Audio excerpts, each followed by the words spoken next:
AIMIM 1927 में यह party बनाई गई और पार्टी किसके कहने पर बनी?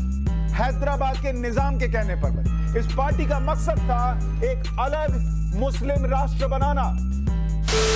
ये AIMIM का आपको इतिहास बता रहा हूं और ये इतिहास के पन्ने आप पलटिएगा तो आपको समझ में आएगा कि ओवैसी इस देश का भविष्य क्या बनाना चाहते हैं। 1927 में यह पार्टी बनाई गई, हैदराबाद के निजाम के कहने पर बनी और उस वक्त पार्टी का नाम था MIM, यानी ऑल इंडिया शामिल नहीं था। इन्हें भारत नहीं चाहिए था।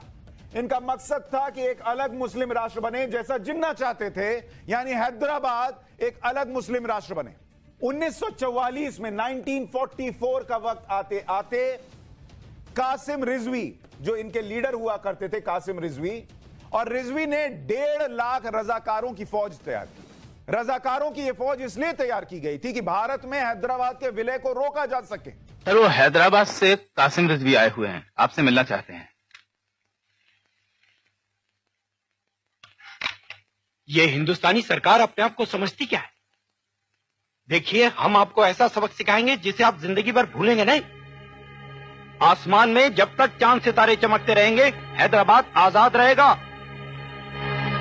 हिंदुस्तानी फौजों को हैदराबाद में दाखिल होने से पहले उन्हें हमारी लाशों के ऊपर से गुजरना होगा। और इस गलतफहमी में मत रहिएगा कि मरने वालों में सिर्फ हम ही हों। 1,40,00,000 हिंदुओं को इससे पहले मरना होगा। बोल लिया।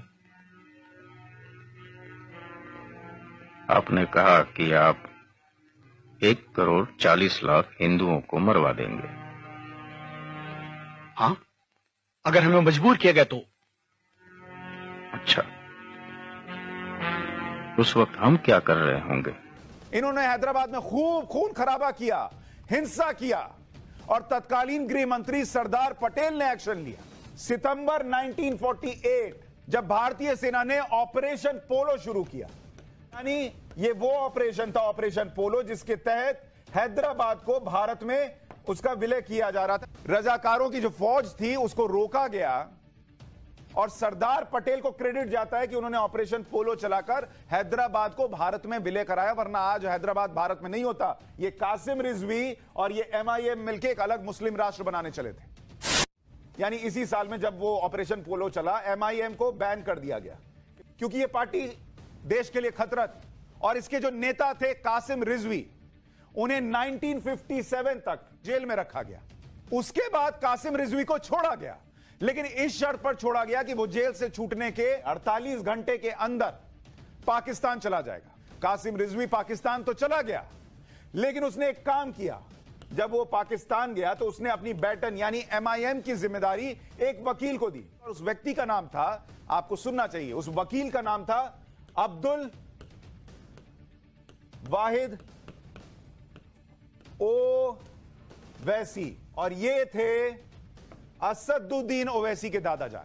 बाप रे, ये तो धोती खोल रहा है। यानी वो कासिम रिजवी जो मुस्लिम राष्ट्र बनाना चाहता था, वो चला गया पाकिस्तान, लेकिन उसने MIM की जिम्मेदारी असदुद्दीन ओवैसी के दादाजान अब्दुल वाहिद ओवैसी को दे दी कि अब तुम संभालो। अब्दुल वाहिद ओवैसी ने फिर MIM का नाम बदला और इसको बना दिया ऑल इंडिया MIM। और उनके बेटे सलाहुद्दीन ओवैसी, जो कि असदुद्दीन ओवैसी के पिताजी हैं, पिताजी थे मतलब, अब तो नहीं है, उनका इंतकाल हो गया है, उन्होंने फिर इसकी बागडोर आगे बढ़ाई। 1975 में इन्होंने जिम्मेदारी संभाल ली अपने पिताजी से और इन्हीं के बड़े बेटे हैं सलाहुद्दीन ओवैसी के बड़े बेटे, जिनका नाम है असदुद्दीन ओवैसी। नंगा करके नहला रहा है। आज आप सुन रहे थे। अब आपको यह इतिहास का चैप्टर इसलिए बताया कि यह कासिम रिजवी की सोच, ये घूमते फिरते MIM की सोच यहां से होते होते इस असदुद्दीन ओवैसी नाम के व्यक्ति में आपको नजर आती है, जो सिर्फ मुसलमानों की बात करता है।